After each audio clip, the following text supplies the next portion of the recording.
Good morning, everybody, and welcome to today's episode of Market Check, brought to you by BB. A reminder, as always, guys, that there is no second best daily YouTube live stream to talk about these markets. I'm Snorlax. You guys also know me as Tommy.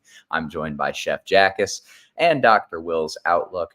We are going to cook you up a delicious meal. But before I touch on the markets, guys, I had something I needed to say.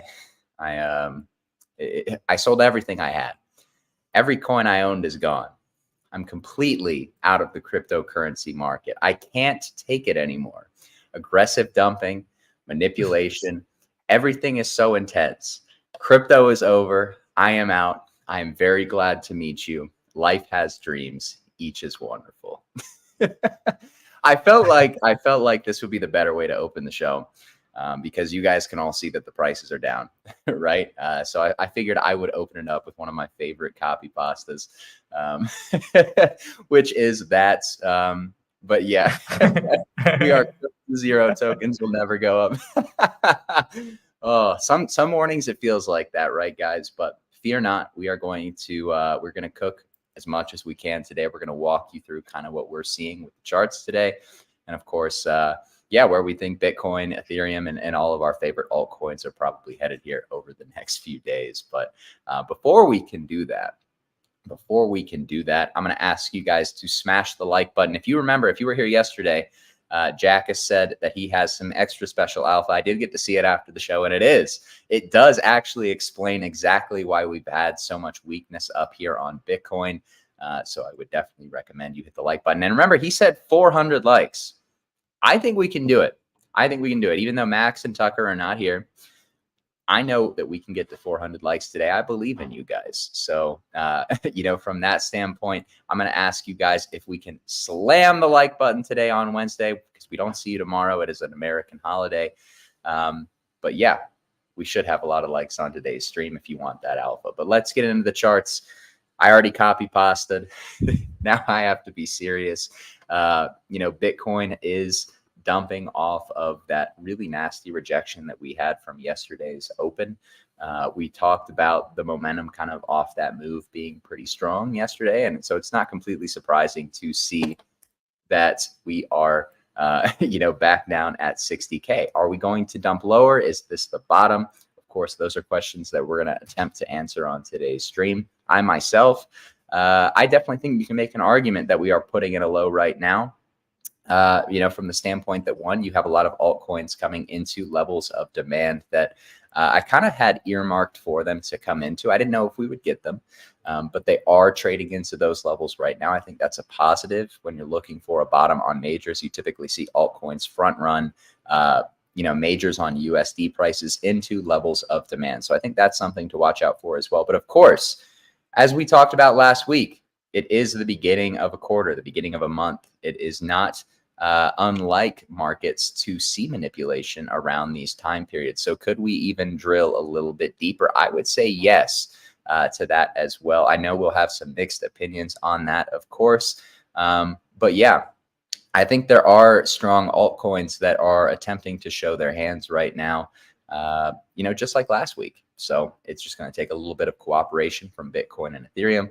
And of course, those altcoins will have the breathing room that they are trying to carve out for themselves right now. And it's how many times have we talked about this, where Bitcoin, Ethereum, and crypto are showing weakness while equity markets are once again very strong. And I ask myself this question: if crypto is showing this weakness, at least locally, right? Like, I'm not calling for, equity top or whatever, but could this be a signal that equity markets, at least on a lower time frame, on a multi-day basis, are they maybe about to have some sort of correction to the downside?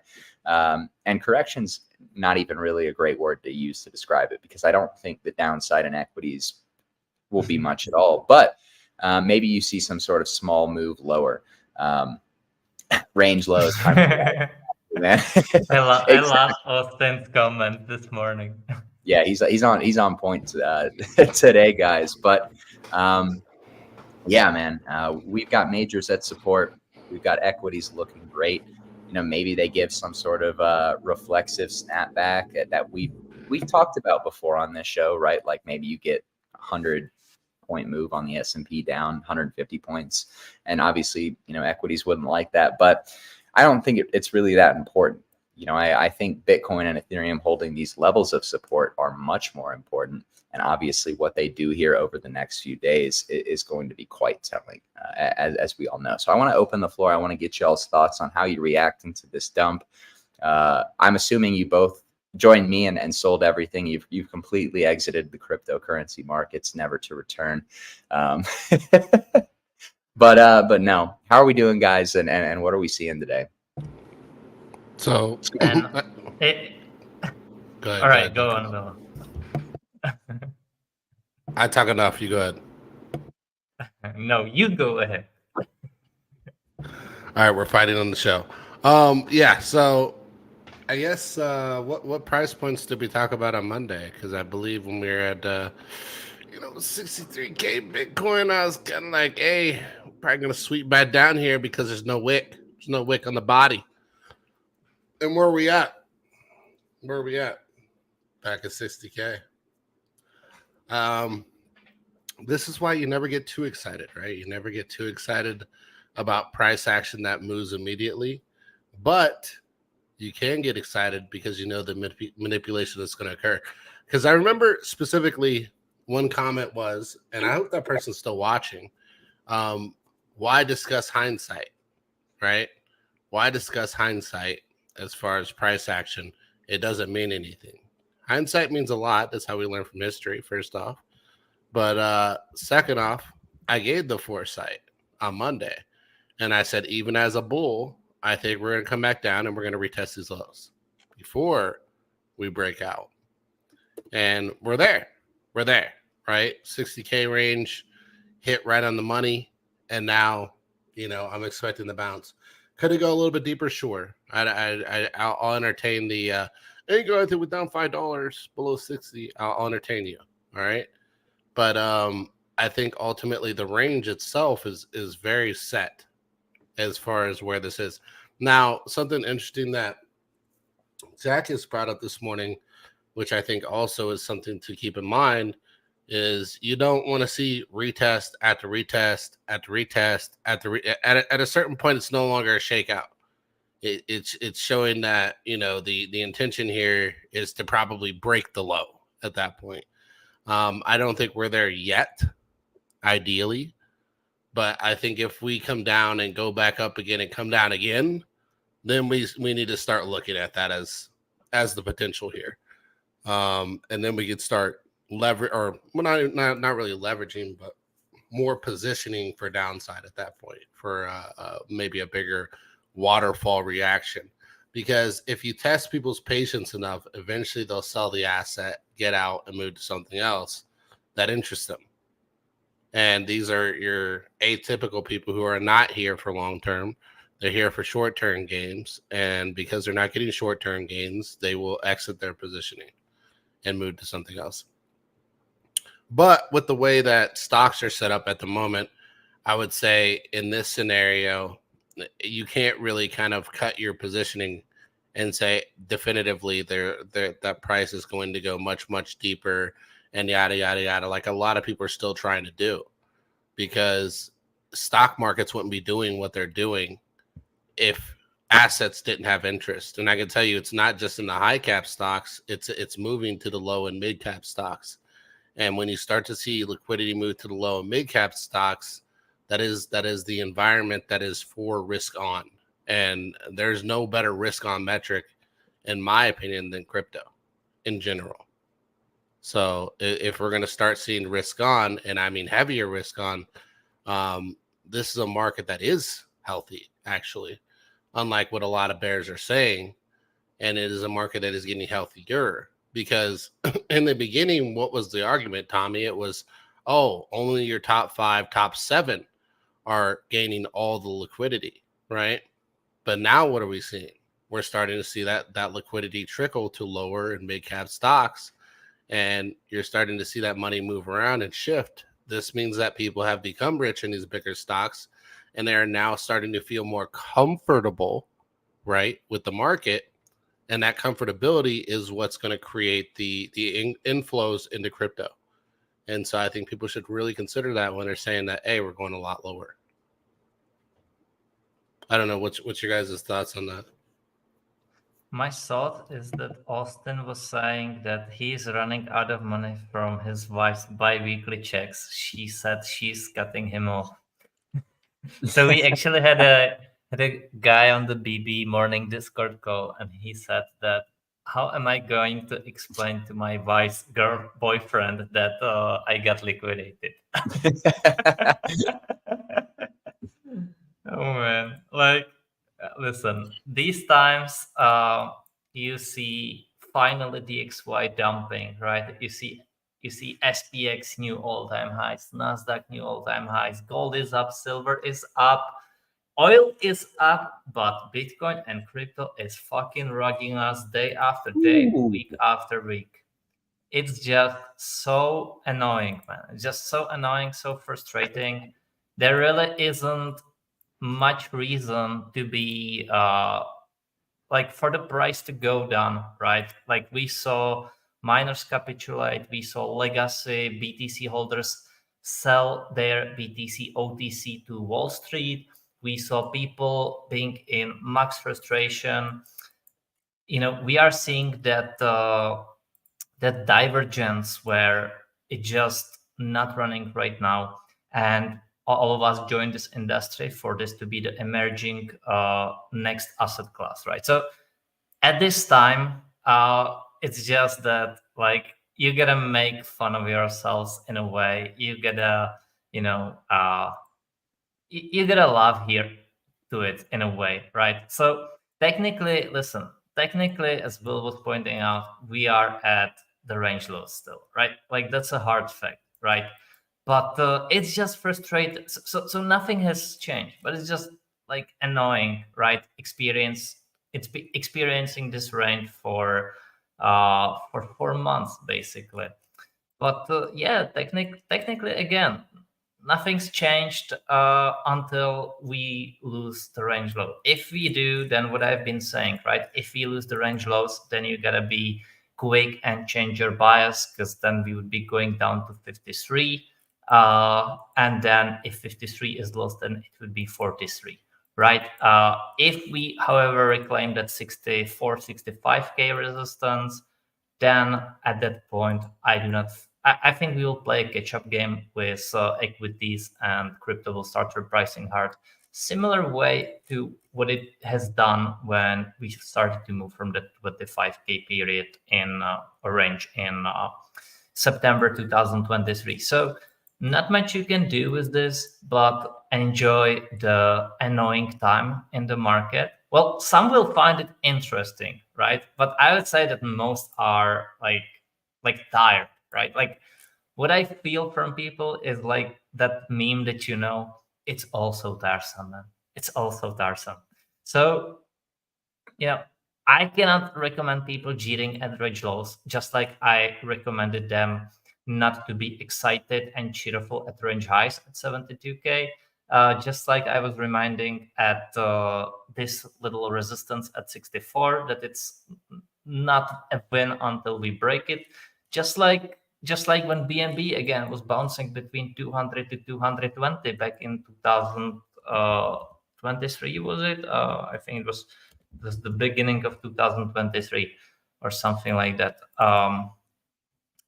Yeah, it was August, October, right between 200 to 220.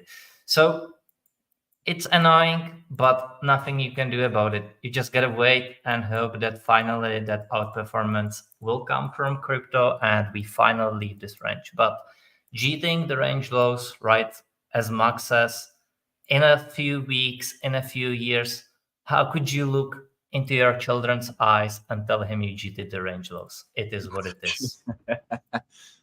I did want to point out though, Jackus, and I think people, they tend to forget the most painful points, and then when they revisit them, they forget that they've already occurred. So the 25 to 30K range, if you go to that range, we sat in that range for roughly about 224 days. A lot of people don't even realize that. They don't even realize we didn't move out of that range for 224 days. 3/4 of a year, we sat in that range. Yeah. And ideally, we could do the same thing here. And nobody wants to acknowledge it. Listen, guys, I suppose the temporary weakness we are seeing from crypto right now, because let's be honest, right? If everything is sending and DXY is dumping, there is really no reason for us not to send crypto. Like we know how everyone is scared. We know that everyone capitulated. The only probable reason, like logical one that I can find, is that like it's really been miners capitulating these past few weeks, which is true, right? It's been the German government selling, it's the US government selling from Mount Gox. That's like the only logical explanation I can find why crypto is not really sending so far yet. And obviously, as always, like follow the market structure, the hard time frame market structure, because that one is telling you the truth. But that's the only logical reason I can find for it so far. Hopefully that changes, right? And this level right here is truly the turnaround. The last shakeout, the last retest of range lows before higher. But we'll see. We'll see probably by the end of the day and end of this week, right? Because if we have not bounced from here and make new highs by the end of the week, then I'm afraid that we would be rolling over. Because I really do not see much reason to spend much more time down here. Yeah, but I mean, I wouldn't say that's a bad rollover either. I think it's just retesting the lows. Here's the thing too. If we come back and retest that, I do want to point out that would simply be a double bottom for me. That's what it would be. It would be nothing more, nothing less.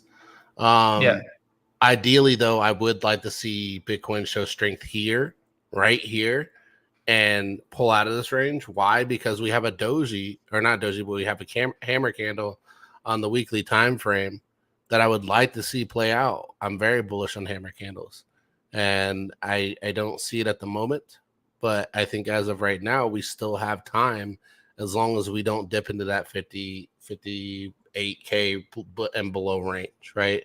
If you start breaking that 58K and below range, now you kind of invalidate the hammer candle, and now you're going to go back down and retest lows, double bottom, and then probably roll out from there. I mean, if you go to if you get a minute, Jack, if you go to the 25 to 30K range, the bottom very similar. Well, listen, Will, you need to finally learn whose chart is whose. Like we've been friends for a while, but we cannot be friends anymore if you think that Tommy's chart is my chart. Right? Tommy is charting right now.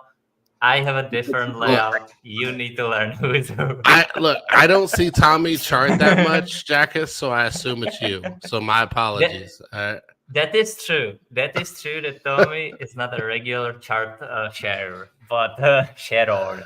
But in the Discord he is, but on Market Check he doesn't share much, right?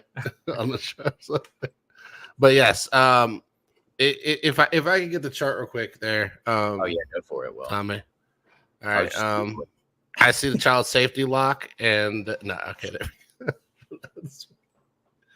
So it's painful, guys. It's painful, but I mean, 1, 2, right? Beautiful.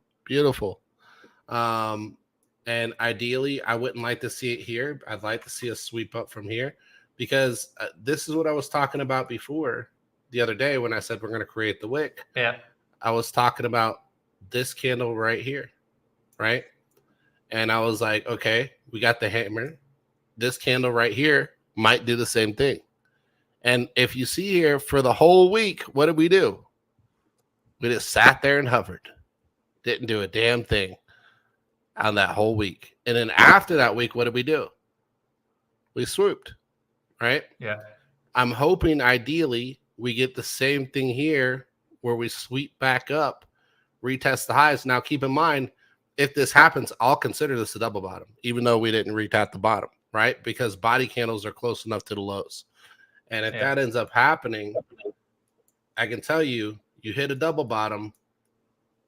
And well, you're shifting. Not to cut you off, but to continue with your double bottom thesis, if you look since the beginning of the bottom, right, every single time the market made a double bottom on the when it comes to the bodies specifically too. So like you can see March 2023, right? It was the first double bottom on the weekly.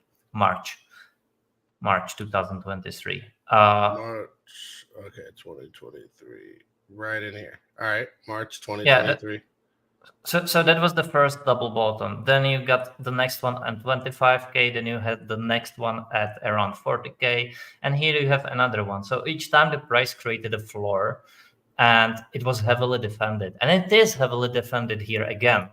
But it must hold it, right? And again, how could you look into your kid's eyes and tell him you cheated the range loss until it is lost, right? So until it is lost, you expect it to hold. The most I'm expecting here, Jack, is the most is a retest of the low, retest this wick low, retest this wick low, and then sweep. That's the most. And is that worth shorting? Hell no. I'll tell you that. I absolutely would not short that. And then is it worth selling here to buy lower? No, I don't think that again a 3K move is worth even entertaining when it comes to Bitcoin specifically, right? Obviously people can have a different opinion on altcoins. That's all you. I mean, if you're worried about downside on your altcoin, are you over positioned? You need to question that yourself, right? That's really what it is. Are you over positioned in that shitcoin that's going to wreck you if Bitcoin drops 3K? I'm not over positioned in nothing. Why? Okay, I'm probably more positioned than most of you in my shitcoins, but by dollar Bitcoin standpoint, dropped 1K, altcoin dies. but I will say this: like a lot of people have a $500 bag and they're worried. Oh my God, what if it goes to 300? I'm not saying that's not a lot of money for some people. It is, right? But you have to understand the volatility. I'm playing with thousands in some of these shitcoins, tens of thousands in some of these shitcoins, and I get fluctuations of tens of thousands of dollars a day, depending on the volatility. So if you think about it from that perspective, like it's a lot more volatile. 100%. Well, there are people who think like that though in this space. They have a few $100s and they want to make millions of dollars, but they don't want to lose a few $100s. It's kind of one of the weirder bits of logic when you approach markets. But I mean, I can't blame beginners for thinking that way, because when you have hard-earned capital, obviously you want to keep it. But yeah, to a certain extent, you do have to become accustomed to the level of volatility that we see in crypto, because how can you expect to stomach the swings of your portfolio with where you want it to go if you can't do it right now? Yeah, and if you can't stomach the downside, you can't handle the upside. A lot of people don't realize that. What does that mean? That means if you can't handle drawdown, then you're not going to sell when you actually get a pump either. You're just one of those complacent people that are going to be complacent and not make any money, because you're going to swear it's going to go higher when it goes up, and you're going to swear it's going to go lower when it goes down. You can't see the forest through the trees. You're just sitting there and you're looking at it and you're like, oh my God, we're going to hell. Okay, we're going to Valhalla on the next move. When it's actually just a range, right? It's just a range. It's nothing crazy. I mean, look, we even pointed this out on Mog, right? Nailed this one on the money, by the way, on the money. I still think we can go a little bit lower, but this is one that I discussed, and I said, hey, on Sundays, those of you who come to the Sunday class, Monday, I even talked about this when we were up here. I was like, I think this thing's going to roll back down, because it did it here, right? It did it here, and I thought it was going to do it again here. Boom. Where are we at? Right? Patterns are like clockwork. So it's not a hard concept. It's just understanding the asset you're in, understanding the volatility you can see, and then playing that volatility. Right now, if you were just sitting here and you were like, man, wish I could have got into Mog, I would tell you definitively you could start dialing in. This is the low. Some might even say you might start locking in. Yeah, I've been seeing that more on the timeline lately. I think it's even a meme coin, but I haven't looked at the chart. I don't know if it is or not. I'm going to assume that it is, given that I saw it on a cash tag. But yeah, people are talking about locking in. Oh, it makes me laugh. I'll tell you guys this. Tell me what guy is going to come on a show with shitcoins and tell you, hey, there's downside and here's what a low is going to be. Because all I see with shitcoin shillers is, hey, we're going to Valhalla. Everybody hop on. Let's ride. That's all I see. I don't see anybody throwing UTA. I saw Crypto Rover bear posting this morning. I think that's a good start. That's a really that's what you want to see close to a bottom. What about Satoto? What about Satoto? Is he short? Who? Satoto. No, sorry. Sato. Sato. Yeah. Who the hell is that? Yeah, Sato. Speaking of short, guys, I'm sorry for cutting you off, Will, but I think we are a little bit short on the like button today. We are at 137 likes, despite 320 of you currently watching. I guess you guys don't want that alpha that Jackus was going to share at 400 likes, but to each their own. It's pretty good alpha, man. It's pretty good alpha. And Will is about to drop a ton of alpha on you as well. So do him a professional courtesy and smash the like button before we continue. But I'll throw it back to you, Will. No, you're good. The thing that I know a lot of people. So here's the funny part, right? And I want to point this out. If you show people hindsight, they're like, yeah, but that was in the past. Show us what the future is. And then if you show them the future and then reference the future again to them, show them, say, hey, look, see, I showed you the future. Then they'll tell you that you're just trying to, basically get attention. You're being arrogant. You're sitting here and you're trying to farm followers. Or I don't give a shit about followers, guys. Like I really care less if people follow me. I'm literally just trying to guide the market, to be real.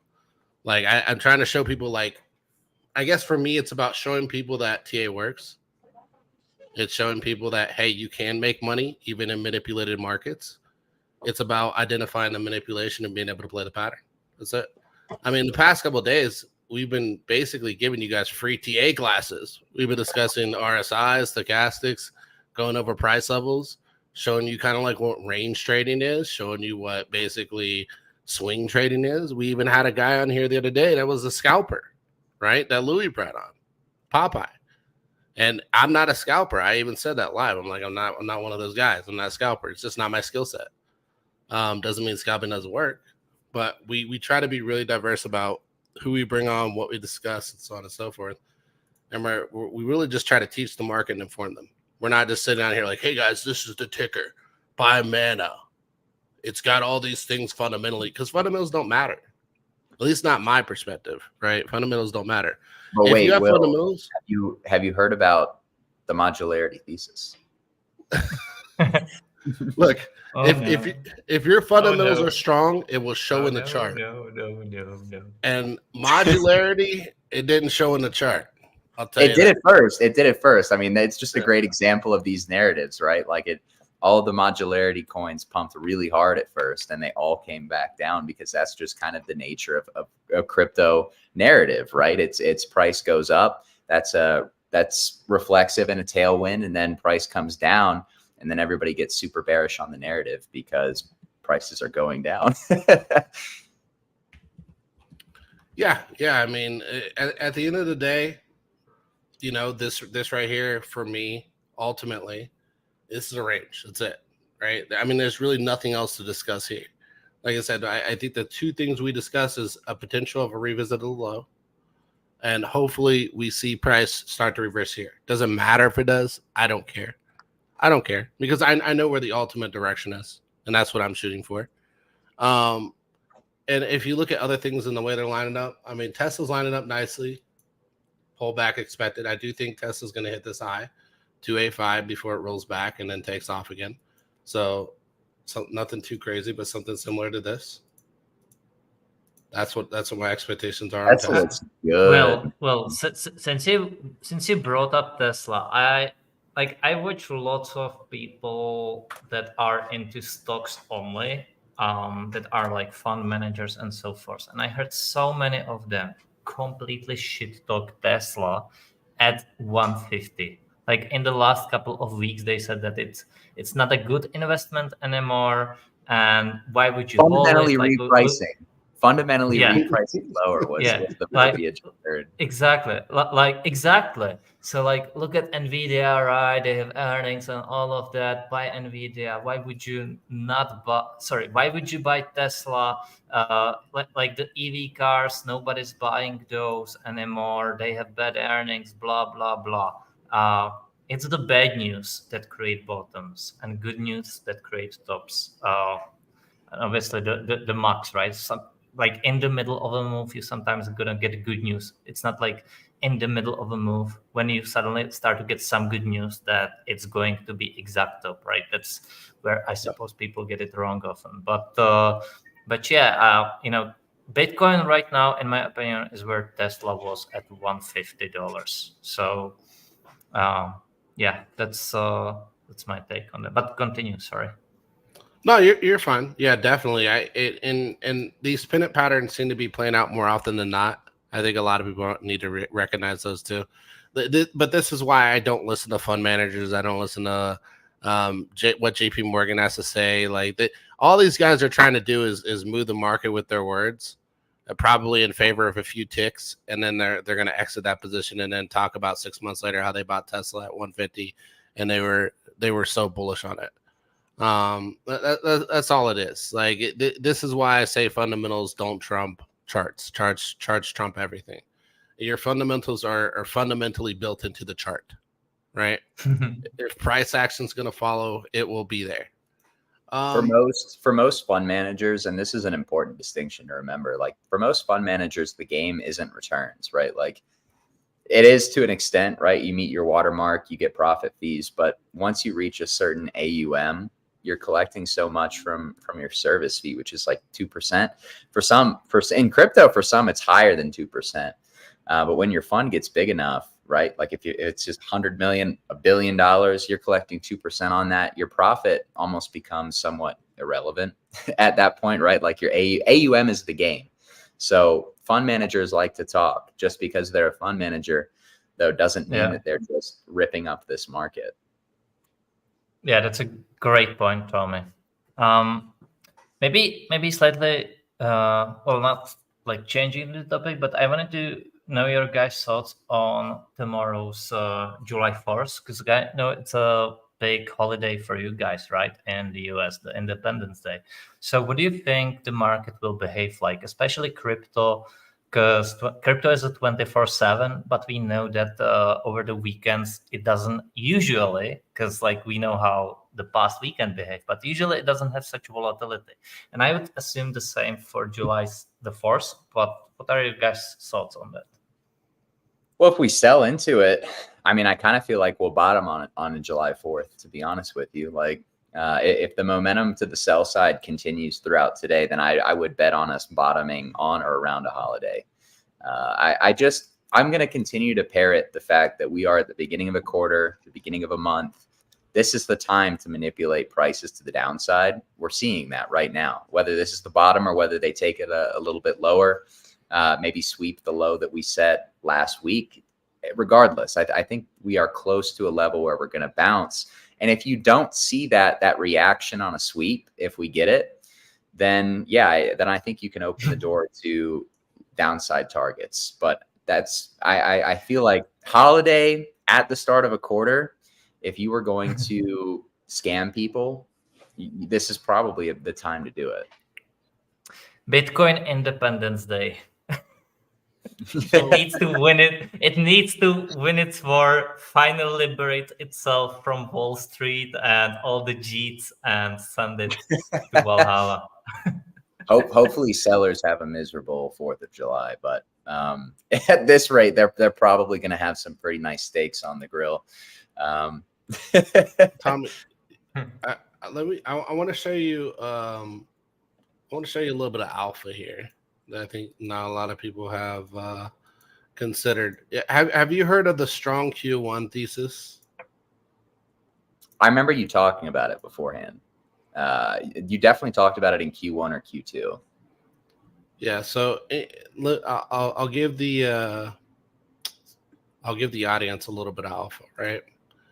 So a strong Q1 usually means a strong year. So here's January 2023, right? And we'll go into March. Was Q1 of Jan 2023 to March a profitable quarter? Yes. Yeah. Very profitable, right? Jan to March. So now we're going to move into, again, boom, boom, boom. The whole year was pretty much sideways from there. Now let's go into, and we ended up all the way up here, by the way, after that. So the year was green, essentially, right? From bottom to top, the entirety of the year was green. Can we all agree on that? You ended the year higher than what you began the year substantially. By a pretty good bit, I would say. By a pretty good bit. All right. So here is January 2024. You know what I remember from January 1st, Will, is TRB. That with the chart we were looking at today, that's when they did that huge TRB scam. I remember everybody talking about it. So we're at Jan 2024 to March. Was January 2024 to March profitable? Was it a positive quarter? Very much so. Okay, so it was a positive quarter. So what would happen, right? What would happen if we just, casually did the same thing? Listen, X-Life, I actually have an alpha to that, but yeah, I said I'm gonna share it at 400 likes, so it is what it is.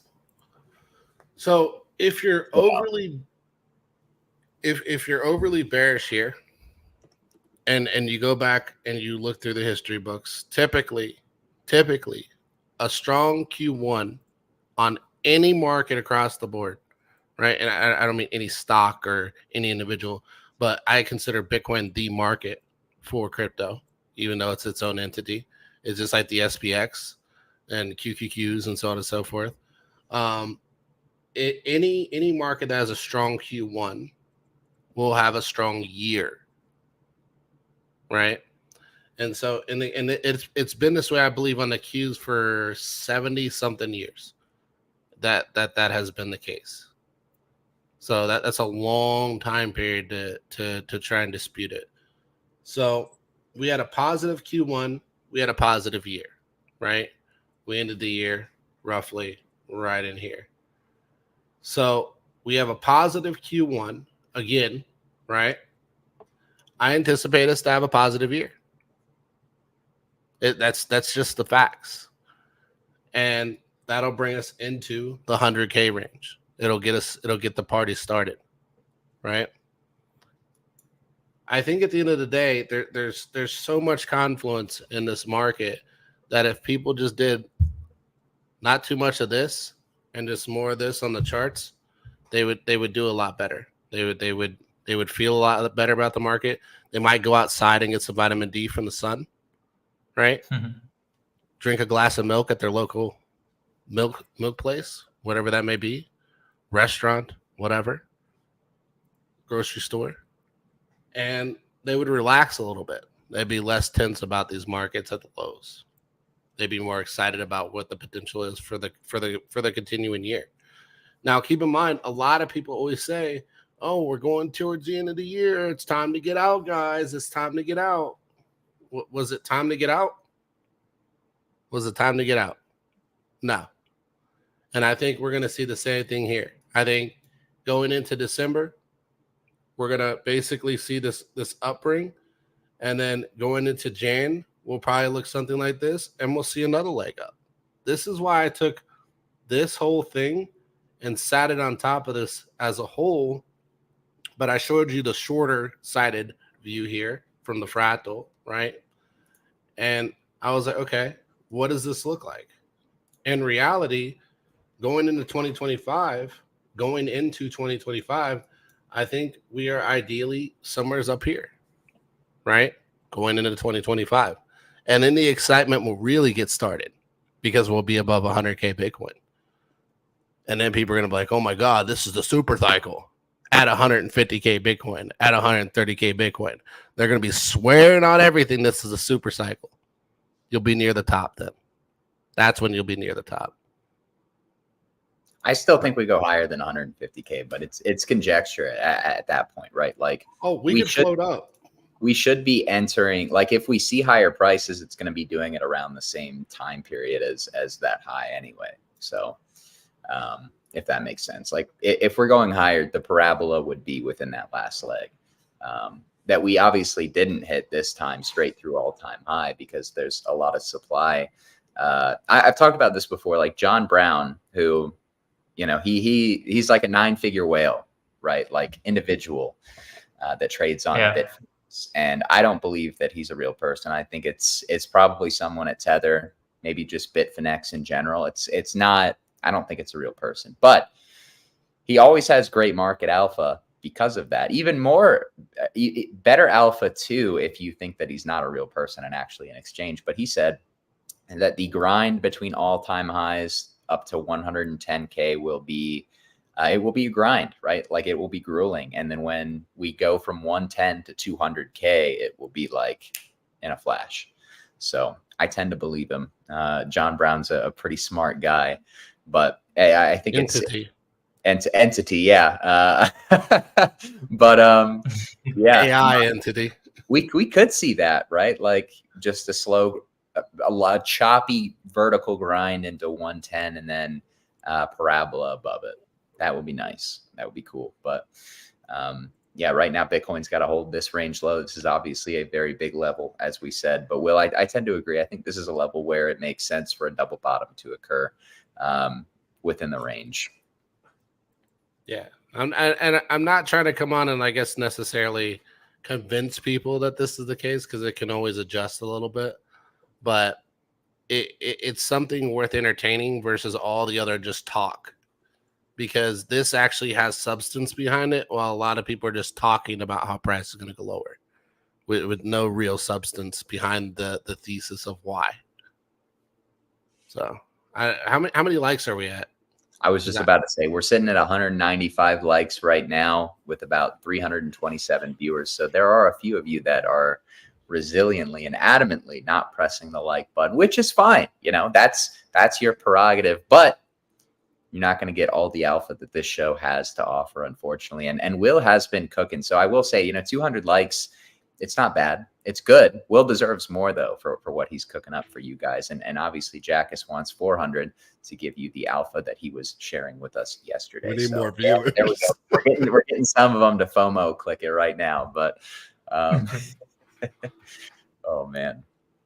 But don't worry. Max will be back. All right. I try to keep up to that caliber, but you know, it's not for everybody. Everybody approaches the market in a different way. They approach it with a different thought process. I'm a little more stern with people because I think people can do better. They can be better and they can make money. And if somebody's not there just bashing you over the head continuously, telling you to stop being dumb, who else is going to do it? I think Jackus wanted to jump in there. Yeah, I was just laughing at some of the comments. I feel like what I love about Market Check, guys, is that you look on other crypto YouTube content and everybody it's either super, super serious TA stuff, right? Or it's somebody looking at you in the camera like, with, you know what I'm talking about? The super reactionary faces like Bitcoin to 20K or like Bitcoin to 500K tomorrow. But we're like the happy medium in there where we're not cringe, but we provide you guys with a ton of really great alpha in a very digestible way. So if you appreciate our content, I would appreciate it personally, of course, if you hit the like button. You got the rare animated Snorlax today. But thank you guys for tuning in. Either way, we appreciate having you guys here. Will, what are you thinking with ETH right now? What are Jackus, what are you thinking with ETH? Because we talked a lot about Bitcoin. We've talked about a few equity markets as well. But Ethereum obviously was supposed to have the S2 go live this week. It's probably more likely to occur next week at this rate. How nice would it be to set a definitive load this week, have people think that, oh no, it's over, and then you launch the S2 and ETH suddenly sends. Look, Cheeto in the freaking door, man. Cheeto in the door. It's over. It's cooked. We're going lower. No, I'm just checking. Cheeto in the door. That's as hard as a rock, right? It's as hard as a rock. You're not breaking that thing. Or at least colored rock Cheeto, right? Everybody thinks it's a Cheeto, but it's actually just a colored rock that looks like a Cheeto. I've never seen colored rock that looks like a Cheeto. You haven't been to Arizona. You haven't been to Arizona. As Tucker would say, Okay, you haven't been to Arizona, brother. Oh, Tucker's is currently located the exact opposite of Arizona right now.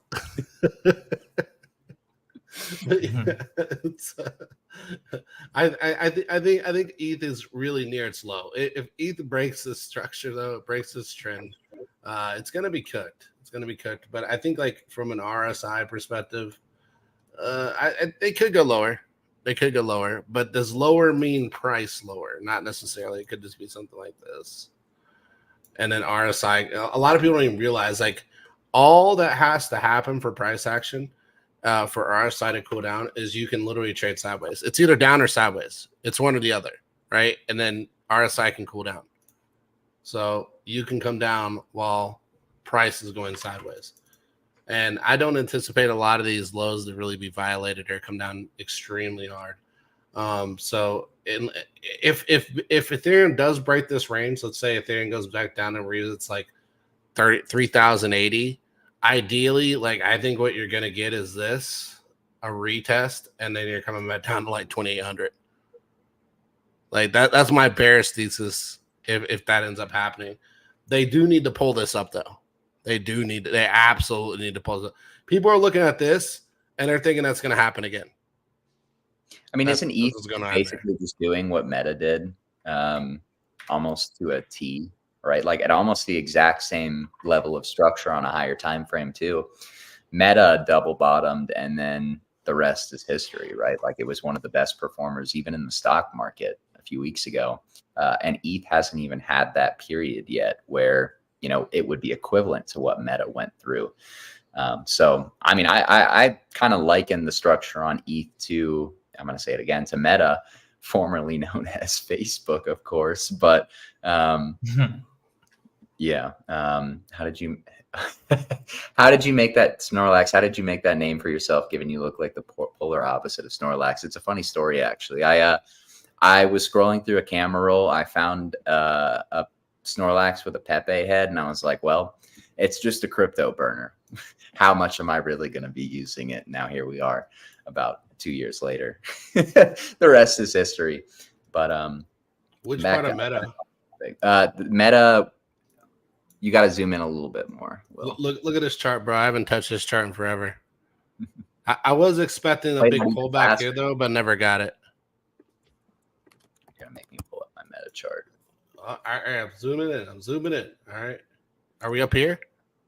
We are where we were basically back in August of 2020. Ooh, yeah. Look at that. You're right. Look. Outside of the limp meat pattern. You know, I think a little, yeah, back then for Meta, like last October. So yeah. Right in here. Oh, gotcha. Yeah. Well, I mean, if that's the case, then we're coming back down to 2,800. You think? I don't know if I think that, but look at that. That's I guess Meta, but ETH doesn't have earnings. Will ETH doesn't have earnings? Oh, okay. That's what's gonna save it. Related down there.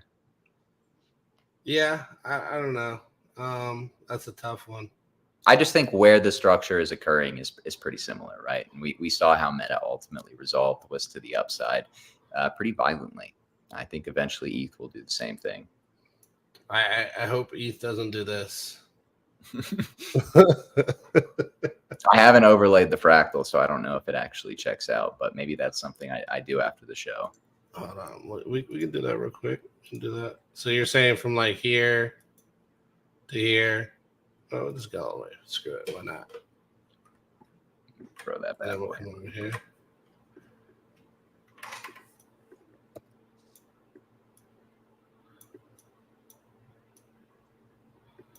Yeah, see? Yeah. Maybe. You know what? Hold on. Well, no, it's already going the opposite direction. So it had to be that. It doesn't have to come all the way back down to the lows. I mean, Meta's just an example. There are other tech charts that are, doing the same thing or that did the same thing. And I'm going to continue to look to these high time frame NASDAQ charts as guidance on Bitcoin and Ethereum, because the one thing that they're not doing is breaking down from the range. Look at this line I drew back here, because I had this obviously drawn out well before this move. Look at this line where I identified the trend here. Is basically a spider line. And then look at these touches, bro. That's insane. That is insane. Where did Jackus go? Did he give up on the show? No, I don't think so. He'll probably be back. He was likely having some technical difficulties, but he gave it because of the like button. No, here he is. He's back. Oh, okay. Oh, he's gone. All right, he's back. All right. I forgot he had admin rights too, so he probably added himself, and then I accidentally removed him. Look, I'm just going to tell you. Go ahead. The charts look so bad that the market makers just rugged me over, so I don't have to look at it anymore. Wow, lucky you. man, I just read a comment from Popeye. He was like, "Some alts look so bad that I can't understand who the fuck is selling them anymore." They're already sold to the floor. Dev's already out. Yeah. Yeah, I mean, like, what the fuck?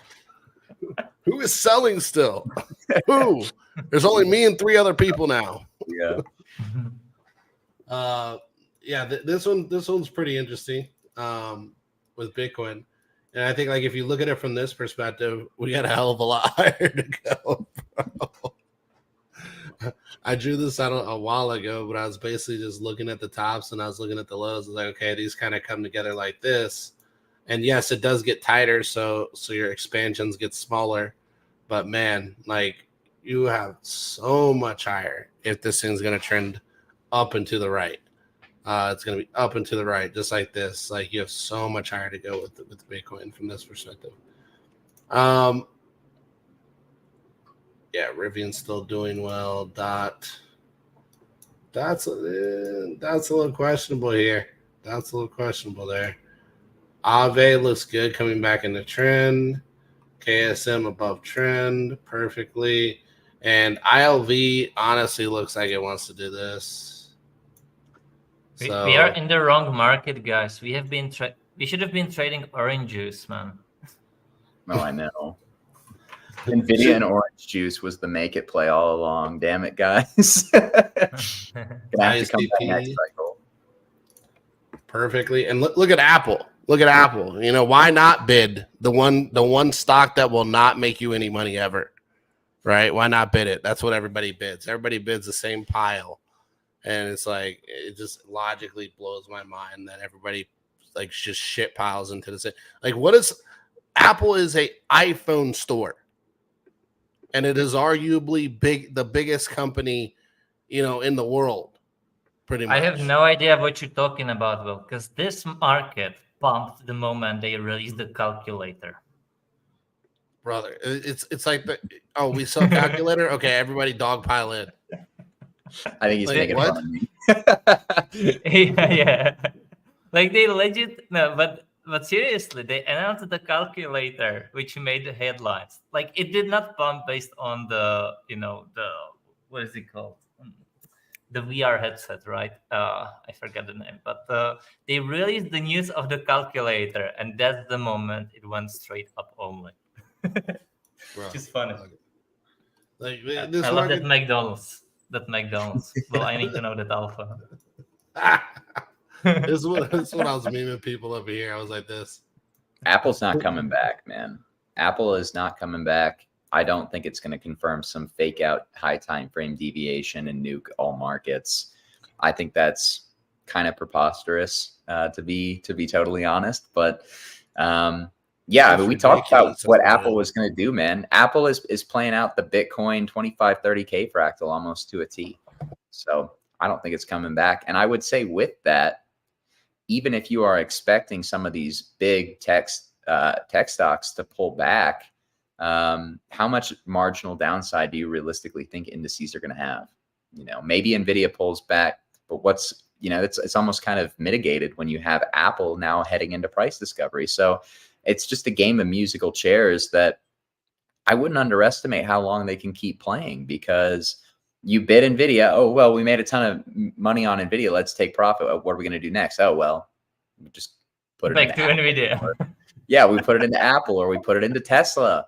And all of a sudden, Nvidia is coming down, but indices don't really reflect it because, yeah, Apple and Tesla are getting bid, and you have every other big tech stock in price discovery. So, yeah, from like an equity bear standpoint, I still don't see the case. I could see chop here on the NASDAQ. Like I could see some sideways price action start to occur, but I think that would be a favorable development for small caps and probably as a byproduct of that crypto as well.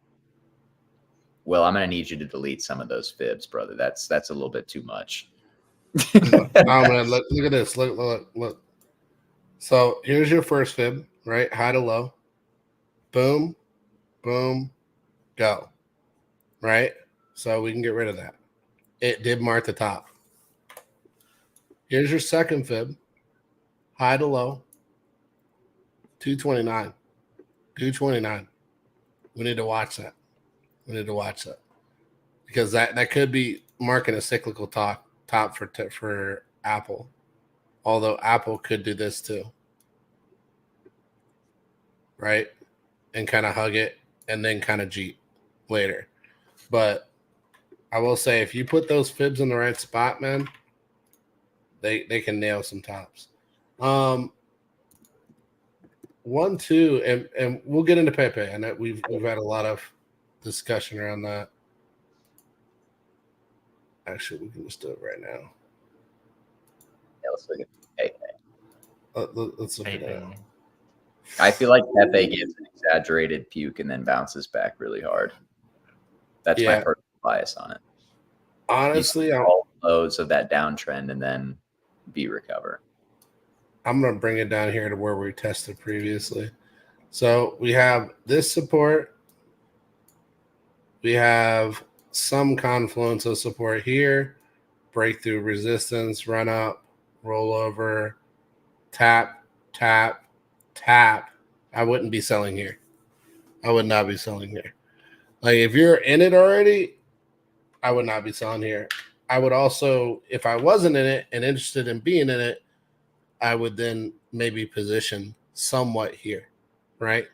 You don't have to go all in. I feel like a lot of people want to go all in the second they think it's near support or at support. You can dial into these things very easily. And gas fees aren't that bad right now on Ethereum. So I would consider a DCA strategy with this one and kind of run it into that. But I think you're at your lows, personally. I really think you're at your lows. Which is kind of fitting, because the funny part is that being at your lows like this is, you know, it's cyclical where MOG is. It's cyclical where all the other big cap culture coins are sitting at right now. And I think they're all kind of sitting at these support ranges. So ultimately, I do think it would be a good place to be looking to start to bid, right? At minimum. This is much better than where you were, for sure. What are your thoughts on that, Tommy? Sorry, I was checking a message from my mother, actually. Oh, you're good. You're good. She's going to see my brother for 4th of July, so I guess she chose setting up vacation tips. I guess she chose her favorite this year, but can you say that again, Will? So Tommy's vacation on stock tips with Nancy Pelosi. Were you using Travelocity or kayak? No. No. So I was saying that this appears to be the support range for Pepe. Yes. Yes. I think I really do think if you get an exaggerated puke on Pepe, it's a buy. When you look at something like Mog, for example, that's trying to carve out a higher low, I tend to think that Pepe is within the same basket of coins, and that it's not going to. We can find structural similarities maybe with Pepe and something like Floki, which pulled back and obviously pulled back much deeper than Pepe has. But I think it makes more sense to group Pepe in with something like Mog, really strong ETH betas that are probably coming into levels where a higher low should form. And I still think that's the case with Pepe, right? Like even if we trade down into like the lowest I could see Pepe trading without getting a little bit more concerned would be like however many zeros, because I have to say that. I don't know how many zeros are actually in Pepe, but 8.5-ish. The lowest I could see it coming down would be that. If it comes down more than that on anything other than like it's an altcoin, so they can get wicky. But if there's any acceptance below those price levels, then I would actually get concerned that Pepe could trade much deeper than that and play out like Floki did. And Jack has predicted that, I think, about 4 or 5 weeks ago, not for Pepe, but for Floki to come down back into the range. I haven't even looked at that chart in ages. I don't even know what it's doing right now. Well, what I saw with Pepe is the same thing it typically does at these highs. It kind of like creates this failed shoulder type play, and you had the retest, you had the low kind of set, right? Low set, and then you had the break of the low right here. What did this tell me? Well, and you can see here I kind of drew it out originally, but I drew it out further because I thought it would take longer. It came up, retested, and this is what I always mean by like you'll get a chance to exit on these moves before the capitulation back to the lows. And you had this kind of like swing back up, tap of support, now resistance. And then you had kind of this swing into the range again, which gave you an exit before a drop. And this is where you would have ideally looked to get out if you were looking to. This is what we consider what we call a swing fail, right? So price breaks the range. Price then starts to find a new range, swing, and then fail, and that's how you get a swing fail. And this is where you'll be looking for support. You'll be looking for support on previous resistance, right? Previous resistance. Now you may look at it like there was no resistance here. There was. It broke through resistance, showing you that it was going to go up further, right? And how did it break the resistance? It got above the previous high. You never want to see an equal rejection. If you see an equal rejection, you could be screwed, right? So because this went higher, broke below, confirmed above, now you can look for upside, right? And now you kind of swung into the play, dropped down, and now I think ideally you might do a little bit of this, and then you're going to swing back out again. It's kind of weird just like looking at this from this perspective. And let me get rid of some of these blue lines. I just kind of had them on there originally because I was kind of looking for these kind of different plays, this sideways price, this drop price, sideways then drop, or I was looking for the swing fail is the 3 things I was looking for here. And Will, when I see the Pepe chart, I see like I'm kind of almost expecting it to play where you get two, maybe 3 consolidations that kind of look like this in a row, and then you get the blow off leg kind of after that. So I'm not surprised to see Pepe pulling back into this level, and I would say that it's arguably constructive, right? Unless majors obviously pull back and nuke a good bit further, but that's not my expectation at this point. But I feel like, and I'm going to continue to parrot this. It's Bitcoin 2017, 2018. Like I don't want to overuse the fractal, but I just think that the cycle that we've seen so far is somewhat similar to that time period, and you can see it reflected not just in things like Bitcoin, but also on altcoins like Pepe, right? Like how many of these consolidations did Bitcoin have on the way up before that parabolic leg? And there were about 3 or 4 in that regard. So I think you could be seeing something like these market leaders, such as a Pepe, for example, do that similar type of structure or price action. What do you think of that, Tommy? That is more or less what I'm expecting, honestly. So, yeah, I mean, I'm in agreement. Pepe maybe comes down a little bit more, and then I think it probably bounces out pretty hard. Outperformance might still be, I mean, outperformance is relative, right? Like from the low, Pepe will probably do really well. But, you know, if you've been holding through this drawdown, maybe you don't necessarily see that outperformance for a few more months. But with meme coins, when you get the outperformance, it happens slowly and then all at once. Oh, look at that. Nailed it. Nailed it. Nailed it. Yeah. What kind of formation is that from a pattern perspective, Tommy? Are you W for Wombo? Some W. W for winning. That's what it's for. All right. W for winning. Because a W equals a winning chart. That's why. A W equals a winning chart. I think that ultimately this is what you're looking for. And this look, I'm not one of your show boys. Okay. I know you guys get a lot of those on Twitter. You get a lot of people that will show you bullshit and show you because they want your clicks and likes. I don't care about your clicks and likes. Go and cuss me out. I don't care. Like I'm literally here to just chart and be happy and make money. That's it. And then show people the way, right? I will show you the way. And I am the captain now. Is there a meme coin for that dude, by the way? The Knuckles, the guy who LARPs his Knuckles. Or Knuckles, that is. I don't think so. Knuckles is from Flapjack, isn't he? Different portion of my childhood that I'm quoting, but yeah, Pepe is. I think this is a good take, Aaron.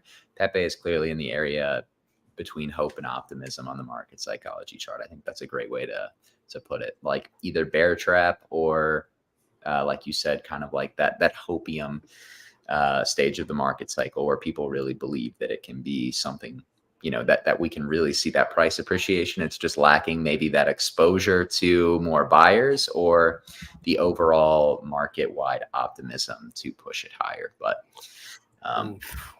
somebody wants the heat, Tommy.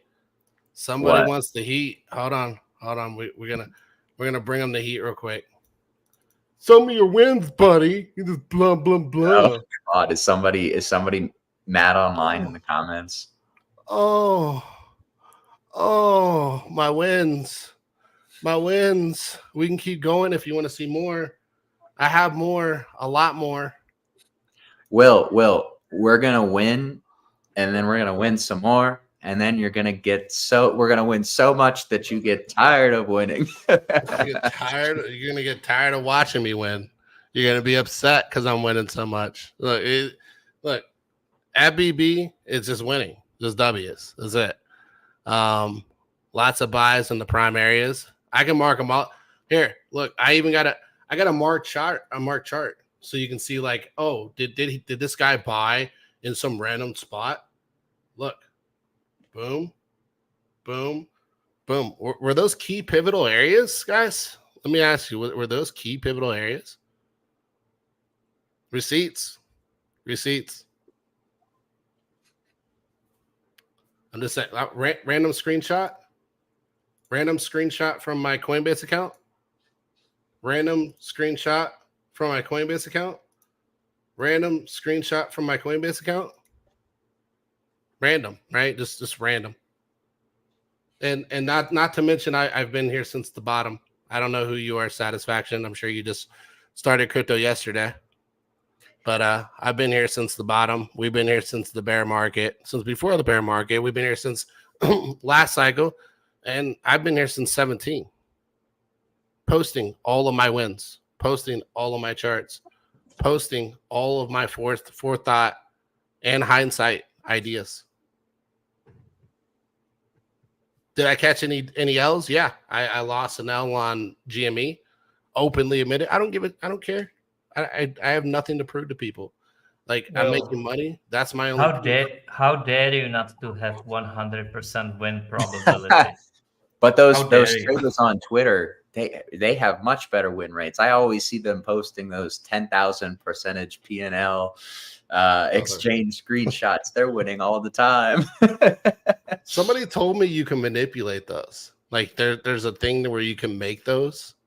I mean, The P&L screenshot. You just put like a few cents on a position on 100x leverage. If it works, then you post That too. The ROI, right? Like that's pretty easy to do. But you can fake positions on things like there's a demo trader, for example. You just kind of do some either finagling with the some Photoshop, or you just crop it out altogether. But yeah, I mean, there's plenty of ways to to fake like futures P&L posting on certain platforms like Bybit, and then I probably Mexi as well, if I had to guess. But yeah, I'm sure there's ways to make paper trading look the same too. That's kind of the other thing. So I forgot who on my feed always talks about it, but he's always like, if he sees somebody post a percentage change P&L, he's like, I'm not buying it at all. Never. But I don't want to dwell on that too much, guys. We have been going for about an hour and 10 minutes. So this is a good spot for us to be wrapping up, unless Jackus and Will, you have any more additional alpha you want to cook up. We did get to about 260 likes today, so we did not get to the 400 like threshold that Jackus wanted. Despite that, you should all if we were to get, I picked 400 on purpose, but if we were to if they showed strengths and put it up to 300, I would cook. Just a note for you guys. But if you didn't make it, you guys have a few minutes to get this to 300 likes. It's over. It's over. Oh no! I don't have time now. Oh no! I do have some info. Like, I guess Pitvox asked if we're in 2021. I don't think so. I think that this is 2020, and I think it's just PvP still. And I'll show you why real quick, and I'll be fast about it because I know Tommy, he wants to have his steak and eggs. But if you look here, the reason I think we're at 2020 is because the consolidation range up here doesn't logically fit into play with any previous cycles.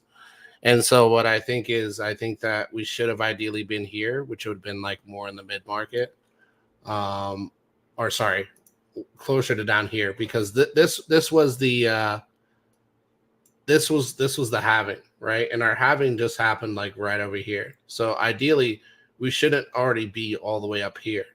So because we got up here into the halving at all-time high, not at the mid market, at that position, and I think we had to consolidate to allow the market makers to reposition. And so I think that we will remain ranged. And I know not everybody likes to hear this. I don't like to hear it, but I think we'll remain ranged relatively probably through the rest of the year, and probably break out more towards the end of the year, just like previously over here, where we went into October and then we started in November, December, and started gradually breaking out. I think that we'll probably see something very similar here, September, and then October, November, and then we'll start to gradually break out of that range again, just like we did over here. It's really weird because the pattern is almost a repetitive pattern, which is something you can see in stocks a lot. Didn't expect to see it in crypto, but Bitcoin having its own ETF kind of makes sense why it would create a structure very similar to a stock. So yeah, that's my thoughts. I think we front ran, so we had to consolidate for a period of time, and then we're going to break out and have our 2021 play out. I actually agree with you, Will. I think it checks out as well with kind of what we were saying about that hope or optimism phase. That doesn't mean, right, that we can't keep drilling a little bit lower on things like Bitcoin and ETH, but from a market cycle standpoint, I do definitely tend to side from the standpoint that we're high time frame very early. And what you pointed out with like what you circled, I think is another thing that has stuck out to me when I've looked at these high time frame charts over the last few days and weeks are, we had kind of those two consolidations before the massive leg higher. Not saying that Bitcoin's about to go parabolic when we resolve from this range, but we're probably putting in one of those two, if not already both of them put in, with the ETF range, of course, and then the range that we're putting in up here. I think the clock is ticking, man, but that doesn't mean, like I said, this is the time period that is ripe for shenanigans. it is the beginning of a quarter. We are trading right around a holiday. Shenanigans abound, but pray to bear Jesus. Oh man. But yeah, guys, it was a great show. We hope that we calmed your fears. Maybe we stoked some flames if you were bearish. Who knows?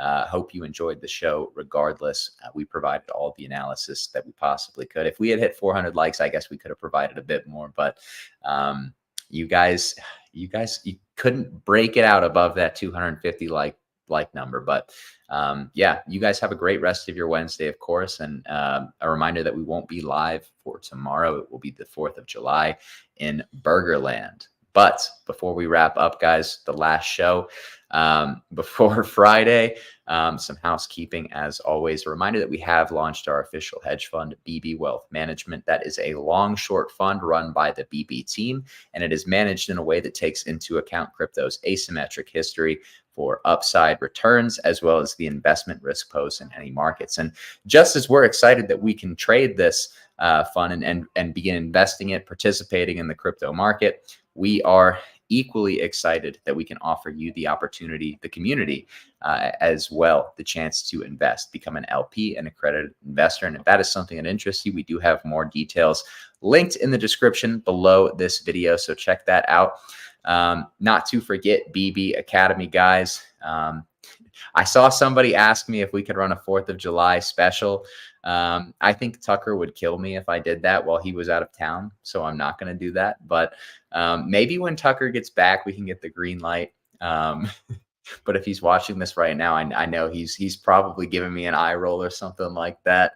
Yeah, boys, we're pumping. Either way, guys, either way, maybe we do something. We'll probably do it in a way that we reward live viewers for Market Check, because we like to give back to you guys as well. And the BB Academy is a tremendous value proposition, right? Like, you have a wide variety of traders that are in the BB team, and we all have very different skill sets. So it's a great way to hone your educational base, to sharpen your tools, as I always say, and I think it's at a tremendous value here at $4.99. So talking about programming, like I said about 2 minutes ago, we will not be live tomorrow. It is the 4th of July here in Burgerland, but we will be back on Friday. We are live every single weekday during New York sessions, of course, at 11 a.m. Eastern Standard Time. If you enjoyed the show, if you're a regular, we hope that we see you back, and we hope we see you on Friday. Not to forget Market Talk, run by the legendary King Wabi. That is a Twitter space where the topics can be very much taken on by who we have as a speaker on those shows. So make sure to tune in for that as well. Wabi does a great job over there, and it's a great way to get your afternoon market fix. Or if you're in Europe or Asia, I guess it might be a little late for you, but hopefully around right after dinner time for many of you. Maybe it's a bit of a dessert before you go to sleep. But regardless, that's it from us, guys. We hope you all have a fantastic rest of your day. Fantastic holiday tomorrow if you are an American. A fantastic day too if you're a European or Asian that does not celebrate the holiday. But we will be back on Friday. Thanks again, guys. And as always, stay safe.